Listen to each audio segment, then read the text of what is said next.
This video is about how would you start the Protomax water jet cutter in the makerspace of IIT Delhi.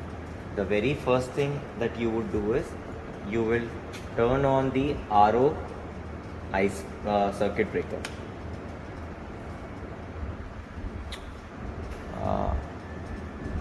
Once you do that, so that the purified water can get collected in the chiller tank. After that, you will turn on the chiller circuit breaker. Once you do that, you will turn on the main supply, and after that you would turn on the chiller and motor to the automatic mode.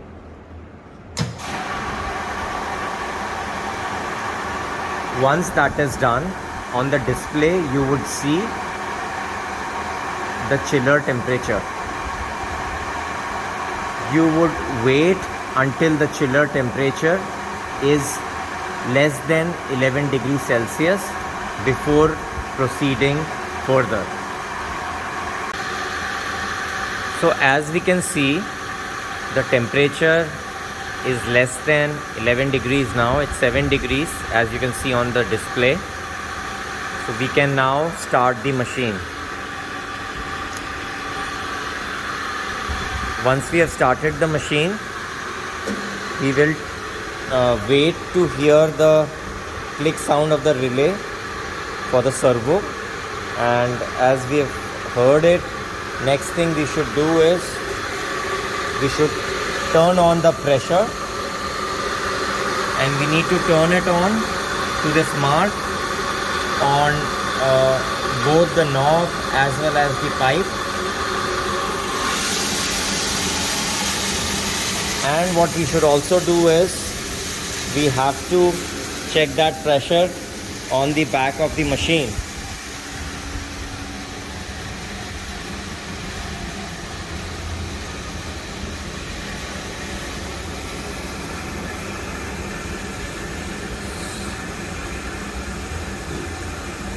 So the pressure on the back of the machine is around 45. We need it to be between 50 and 60.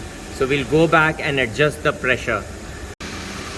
After adjusting the pressure, now it is between 50 and 60. So we can start the machine now.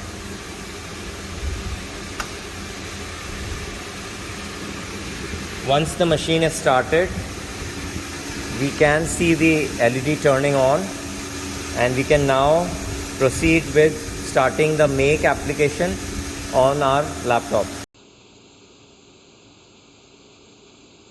So we have started the make application now, and to do that we should also make sure that the USB cable of the machine is connected to the laptop. The laptop would be provided to you, and you should use the same laptop and not any other laptop to use the make application. For making the toolpath and the DXF, you can install Protomax layout on your own laptop or on the laptop that is provided to you, and using that Protomax layout software, you can import the DXF or create the DXF file in that software, and then create the toolpath, and then save or post a make file of the extension ORD or OMX. And once you have that ready, then you open it in Protomax Make. The video to make a Protomax layout, how to use the Protomax layout, would be shared with you otherwise in another video. So once you open Protomax Make, then you need to select your material. In this case, it is acrylic. So we need to find where acrylic is, and then you need to choose the right thickness. The thickness of the acrylic sheet that we have is 2.8 mm, and there is a tool offset default. You can just go with that. That is equal to 1 by 2 of the mixing tube diameter, and you select OK. And so we are cutting a brittle material, so we are getting a message here that we need to be more careful with that.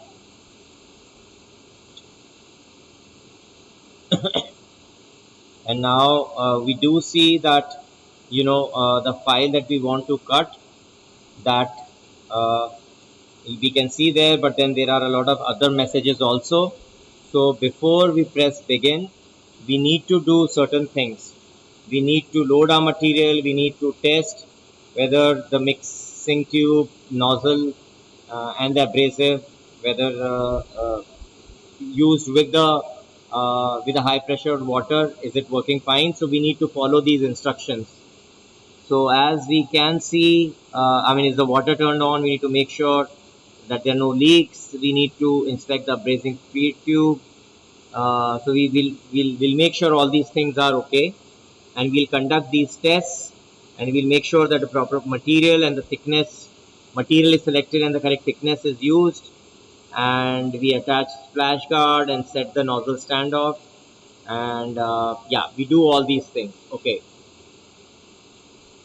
So the very first thing that it's telling us is that we need to home the machine to its absolute home. That is the case with every CNC machine. And so we will click OK here, and we will home the machine now.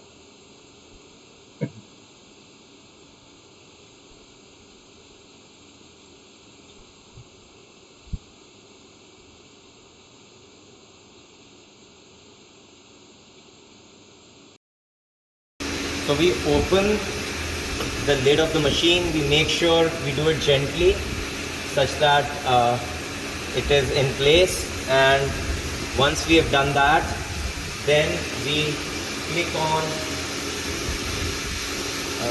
machine needs to be home. So we click on that, and it will take about a minute to home.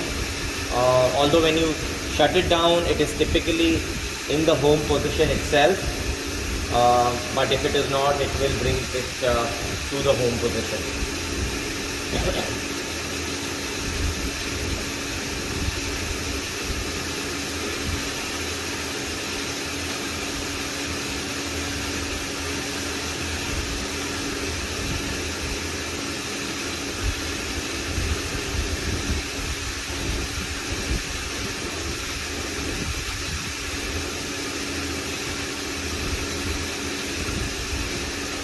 So as you can see, the homing routine has been performed, and the machine was already in the home position. That's why it did not move. The next thing we need to do is we need to connect the mixing tube, since we need to do some tests whether we're getting the mixing tube and the nozzle assembly, is it free of all the obstructions, and are we ready to cut the material. So we'll get the mixing tube from the Makerspace staff, and then we will insert it within the nozzle assembly. So while we do that, we should keep our hand below so that the mixing tube doesn't go on into the catcher tank. Otherwise it will be difficult to retrieve. So once you do that, then the next thing you should do is you should tighten this. Once you have fully inserted the mixing tube, and it is gently such that it cannot go in any further, you just tighten this. Once you have tightened this enough, then the next thing that you do is you make sure that the abrasive tube is not into this, and you keep it up here.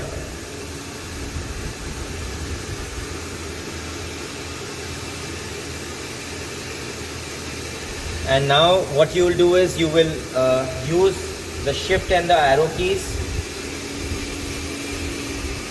and you will take the the mixing tube to be between two slats. Please be cautious that you don't put it on the slats, because when you do the test it will cut the slats otherwise. And so now that the mixing tube is in between the slats, we will do the test in the Protomax Make application. And we'll select flush plumbing, and we will close the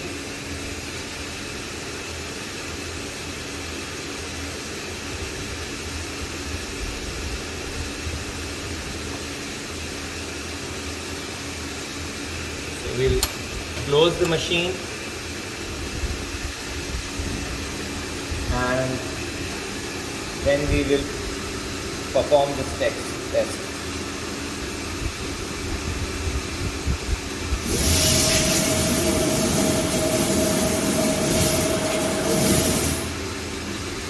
So since there doesn't seem to be any obstruction, so the next thing we will do is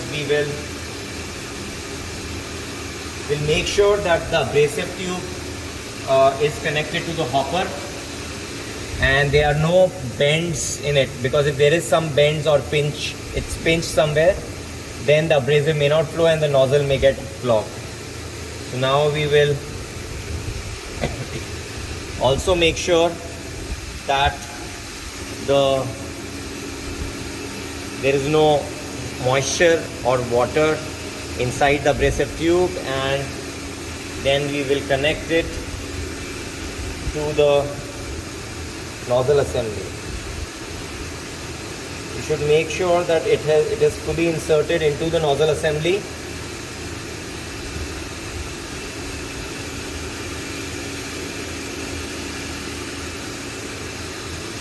Once we have made sure, and then we have made sure that the pipe is loose, there is no pinching anywhere, then we will again now perform another test, which is to test it with the abrasive.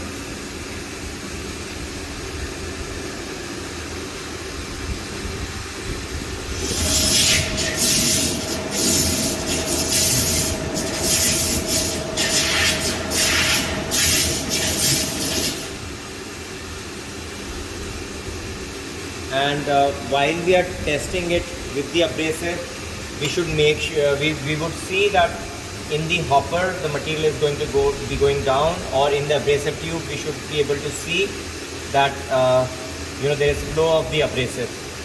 Closer to the hopper we'll be able to see it better.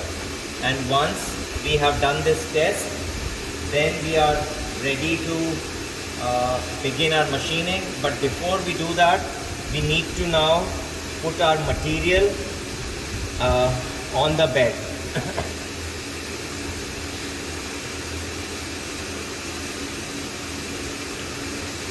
So we get our material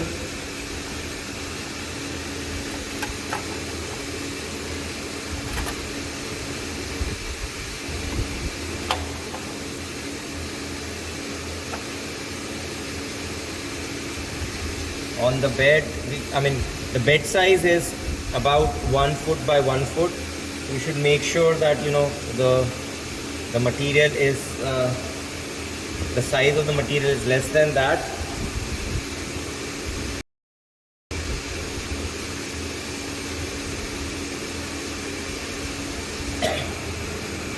So the size of our material was bigger, so we cut it using a table saw, and now it fits the bed size. Next, what we'll do is we'll take out these clamps and then clamp our material so that it doesn't move when we are cutting it.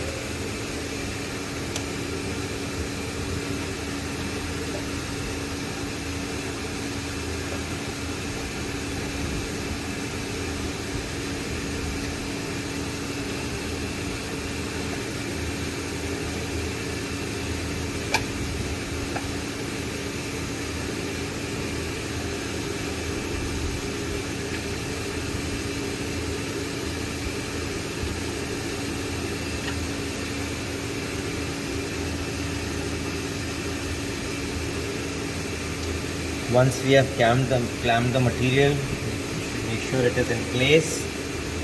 And then the next thing that we do is we have to set the user home and path home on the Protomax make software.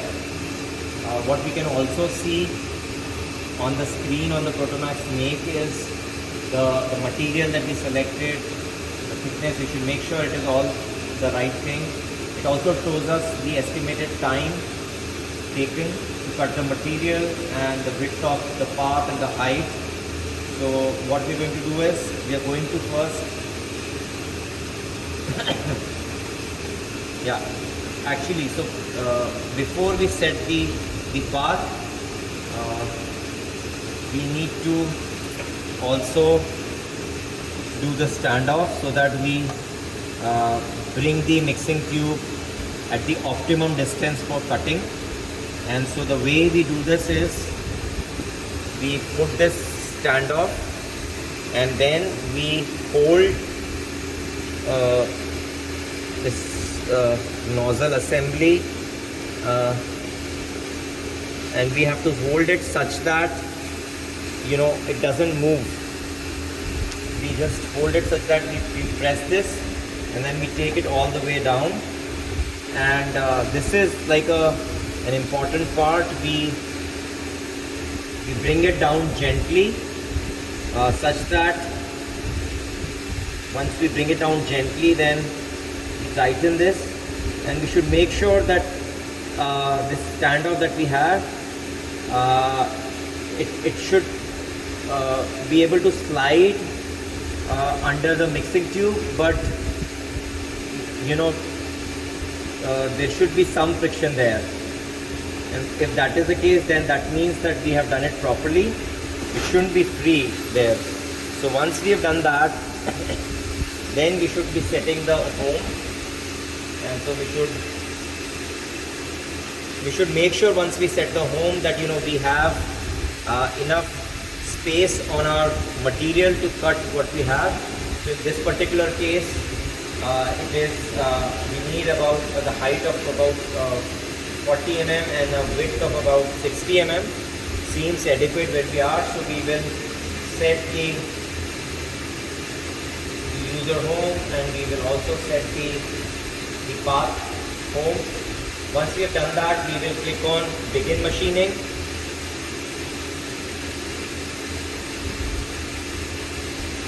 And then we will right click on the start and we will do a dry run.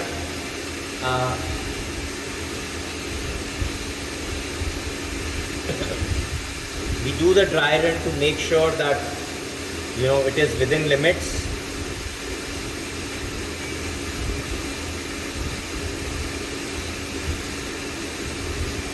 And what you can also see is on the screen that that cross cursor that is there, it is showing where it is moving to. And then we are also being given certain instructions. Yeah, we've done the dry run. It is also telling us that we should make sure that abrasive hopper is full. So if it is not, you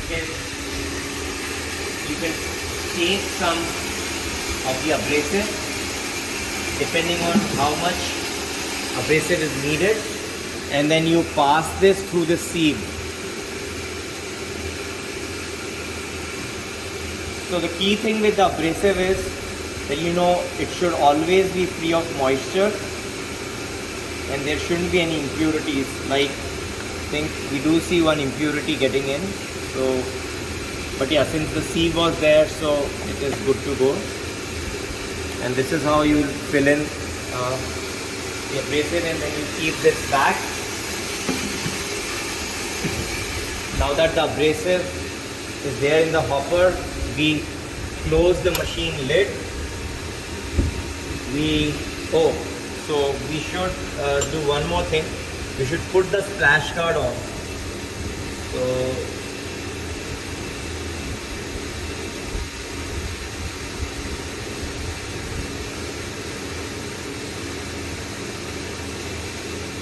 So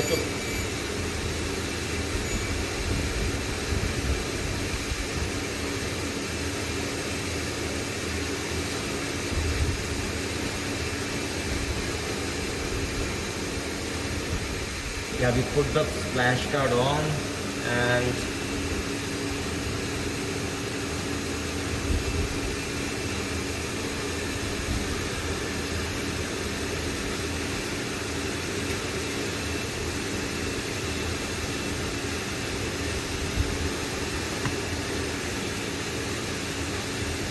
I'm just trying to make sure that it is flat, and then we take it back to the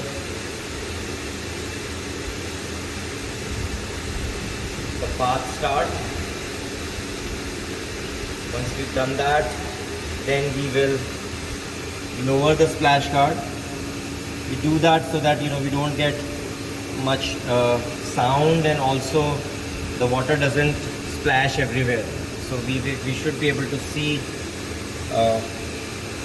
the machining happening here. And so now we will begin machining.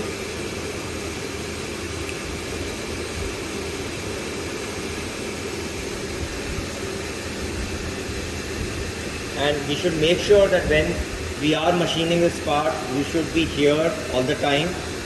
We shouldn't go anywhere else, and we should be watching that whether the machine is going on fully or not. The key concern would be that the nozzle shouldn't get clogged, and if it does get clogged, then the water might enter the abrasive tube and then into the hopper. So if we see anything like that happening, then we should immediately pause the machine. So I'll start it, and then we should be watching it.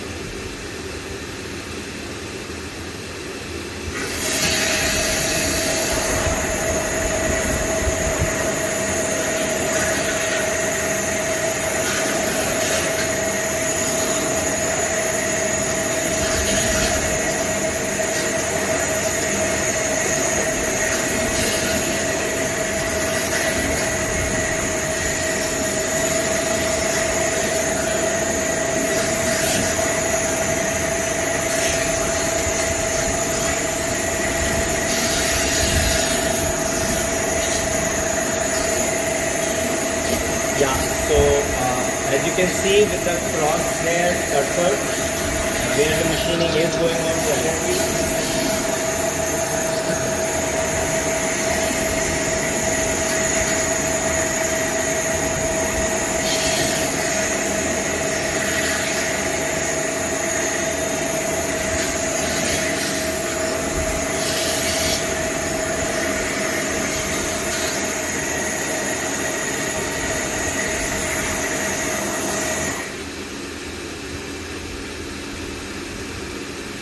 Yeah, so we can see the machining is done.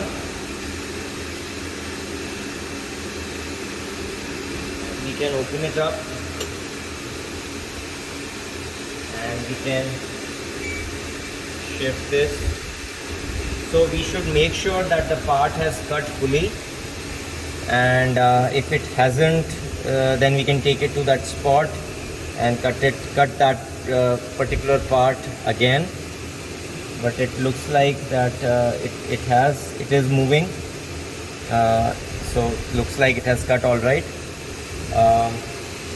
So yeah, now the next step would be that we take this up, and we will perform the shutdown instructions. Actually, we can also remove this part, right, since it has cut. So next thing we will do is we will want to take this part out. So what we can do is we can remove the clamps. So to remove the clamp, you give pressure from here. You don't give pressure from here, otherwise it may not move. Sometimes in some cases, you have got to press it here, and then so that once you do it, you will realize that. And yeah, so we will remove it, the other clamps also.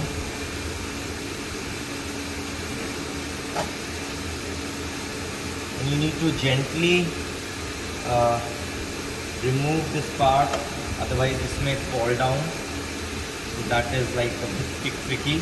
Otherwise what you can do is you can give tabs here.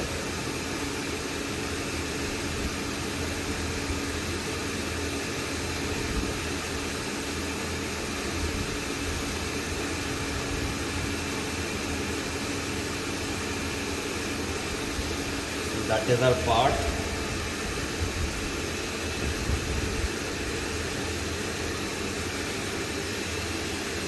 Then we can remove our material if we are not planning any further cuts.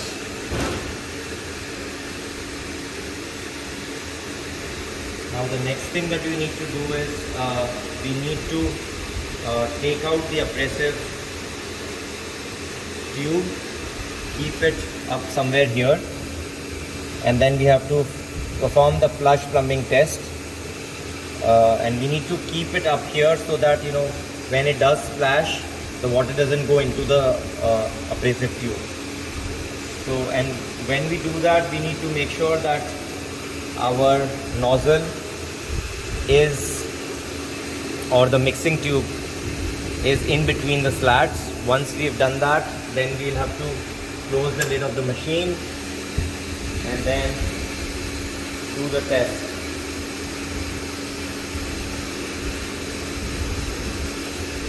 Select flush plumbing and then click on next.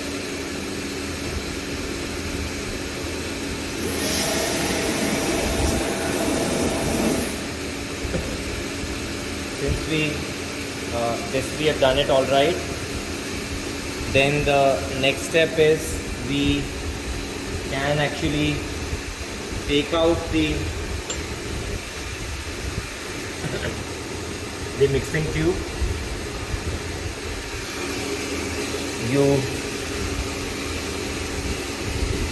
create some space for the mixing tube by raising this sliding part of the nozzle assembly up, and like we said, you can take off the splash guard as well.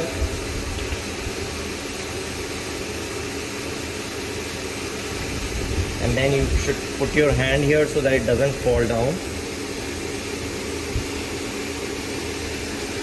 and you can like loosen the screw that tightens the mixing tube, and then you just keep it in secure place. Once you've done that, the next step is before we shut the machine down, we should make sure that we should clean it. So with cleaning, I think we need to clean this. There shouldn't be any abrasive sand in here. We should also make sure that there is no abrasive sand in here as well. If there is, you can just take it out and then put it into the catcher tank, or you can take this out. Same way, there should not be any sand in here.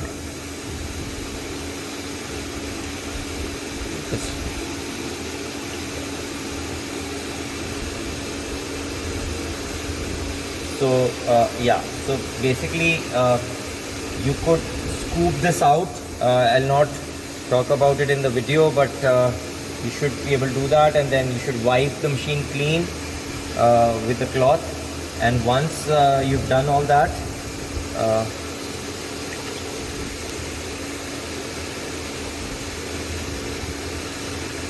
then we can close the lid of the machine, and then what we should do is we should turn off the pressure.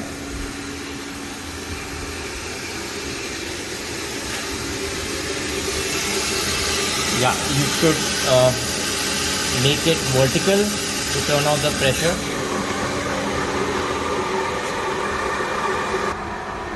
And you should go to the side of the machine where you turn it on or off, and you should just make sure that it's close to 0, which is what you will see, and then you turn off the machine,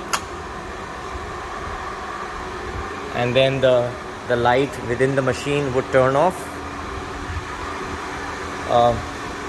One thing that I did forget, which we should have done, is we should have brought the machine to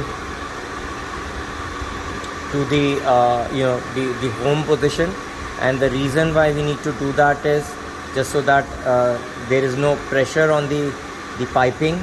So I think we will have to turn on the machine back and do that.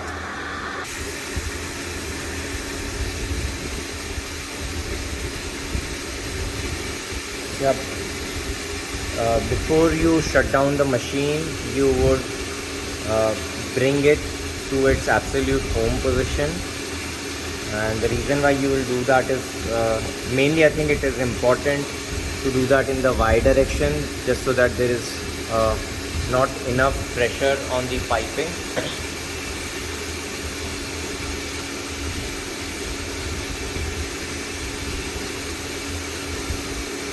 And to verify that, you can go to the back of the machine and also check that.